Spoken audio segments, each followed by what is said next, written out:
কিশোরগঞ্জ জেলার ভৈরবে নোয়াখালী থেকে ঢাকাগামী উপকূল এক্সপ্রেস ট্রেনে হামলায় ১০০ থেকে ১৫০ জনকে অজ্ঞাত আসামি করে মামলা করা হয়েছে। সোমবার ভৈরব রেলওয়ে থানার মামলাটি করেন ভৈরব রেল স্টেশনের মাস্টার মোহাম্মদ ইউসুফ।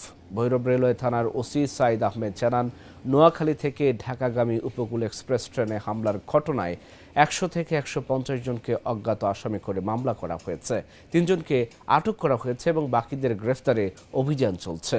এর আগে সোমবার ভৈরব উপজেলাকে ৬৫তম জেলা বাস্তবায়নের দাবিতে রেলপথ অবরোধ করেছিল স্থানীয়রা। এ সময় অবরোধকারীদের পুলিশ ও স্থানীয় লোকজন রেলপথ অবরোধ প্রত্যাহার করতে বললে অবরোধকারীদের একটি পক্ষ উপকূল এক্সপ্রেস ট্রেনে কয়েক মিনিট একের পর এক পাথর নিক্ষেপ করে।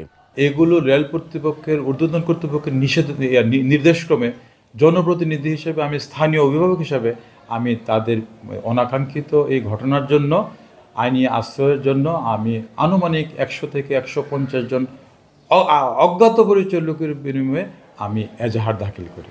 এই এজাহারের উপর ভিত্তি করে বর্তমানে আইনগত প্রক্রিয়া চলমান।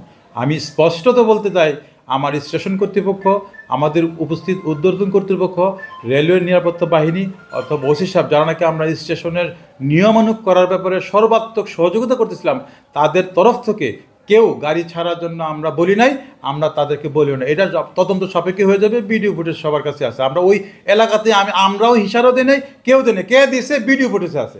ভৈরব রেলওয়ে স্টেশনে উপকূল এক্সপ্রেস ট্রেনে পাথর নিক্ষেপ সংক্রান্তে ভৈরব স্টেশন মাস্টার জনাব ইউসুফ তিনি একটি এজাহার ভৈরব রেলওয়ে থানায় দায়ের করেন।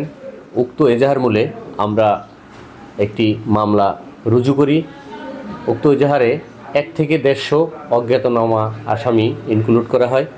ইতিমধ্যে আমরা অভিযান চালিয়ে ৩ জন আসামি গ্রেপ্তার করতে সক্ষম হয়েছি।